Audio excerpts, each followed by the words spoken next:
जय श्री कृष्णा। आपने कर्ण के जन्म के बारे में स्टोरी जो देखा, तो पिछले एपिसोड के बारे में मैं शॉर्ट में जानकारी दे रहा हूँ। आप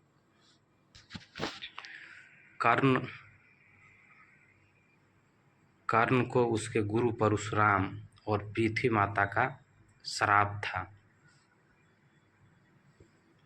शिक्षा अंतिम चरण पर था, इसलिए जो कर्ण गुरु से झूठ बोल के जो मैं ब्राह्मण हूँ और शिक्षा लिया, तो एक रोज ऐसा हुआ जो एक पेड़ के नीचे कर्ण के जांघ पे परशुराम जी सर रखकर सो रहे थे। तो एक बिच्छू कहीं से आया और कर्ण के जांघ में काटने लगा और बहुत सारा घाव बना दिया, बहुत सारा रक्त बहने लगा, नीचे बहने लगा। लेकिन कर्ण ने सोचा जो मैं इसको हटाऊंगा तो मेरा गुरु जी का निंद्रा भंग हो जाएगा। इसलिए कर्ण ने वैसे ही डंक उसको मारते देने रहा और डंक मारते मारते इतना खून बह गया ना, तब कर्ण का गुरु परशुराम ने फिर उसका आँख खुला तो देखा इतना सारा खून है। उसके बाद वो गुस्से में आकर बोला, जो इतना सहनशील तो एक क्षत्रिय में हो सकता है, एक ब्राह्मण में नहीं। तो इसी पर गुस्सावश में आके कर्ण को श्राप दे दिए, तुमको जब भी मेरा अस्त्र शस्त्र का जरूरत होगा तब तुम मेरा दिया हुआ सारा विद्या भूल जाओगे।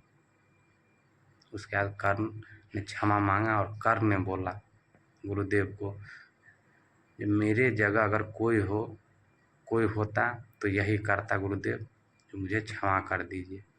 उसका लास्ट में परशुराम जी उसको क्षमा कर दिए और उसके बाद श्राप को तो वापस नहीं ले सकते हैं। तो फिर परशुराम जी एक विजय धनुष दिए और वो बोले, जब तक तुम्हारे हाथ में है दुनिया का कोई भी योद्धा तुमको हरा नहीं सकता है।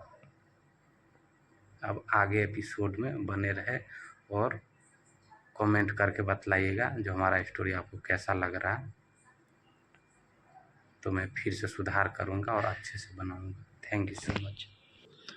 परशुराम जी के आश्रम से जाने के पश्चात कर्ण कुछ समय तक भटकता रहा। इस दौरान वह शब्दवेदी विद्या सीख रहा था। अभ्यास के दौरान उसने एक गाय के बछड़े को कोई वन्य पशु समझ लिया और उस पर शब्दवेदी बाण चला दिया और बछड़ा मारा गया।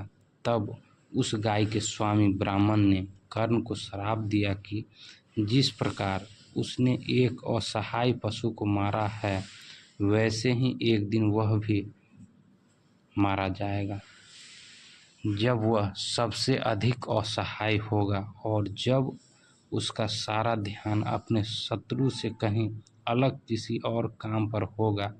इस प्रकार कर्ण परशुराम का एक अत्यंत परिश्रमी और निपुण शिष्य बना।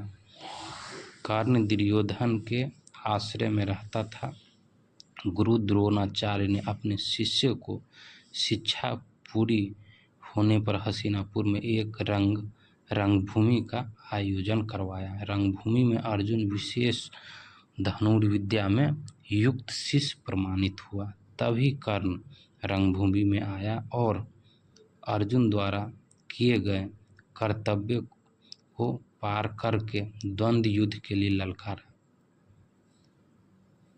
कब आचार्य ने कर्ण को द्वंद्व युद्ध को अस्वीकृति कर दिया, मतलब मना कर दिया और उससे उसके वंश और साम्राज्य के विषय में पूछा, क्योंकि द्वंद्व युद्ध के नियम के अनुसार केवल एक राजकुमार ही अर्जुन को, जो हस्तिनापुर का राजकुमार था, द्वंद्व युद्ध के लिए ललकार सकता था। तब कौरव में सबसे ज्येष्ठ दुर्योधन ने कर्ण को अंगराज घोषित किया, जिससे वह अर्जुन से द्वंद्व युद्ध के योग्य हो जाए। जब कर्ण ने दुर्योधन से पूछा कि वह उससे इसके बदले में क्या चाहता है, तब दुर्योधन ने कहा कि वह केवल ये चाहता है कि कर्ण उसका मित्र बन जाए।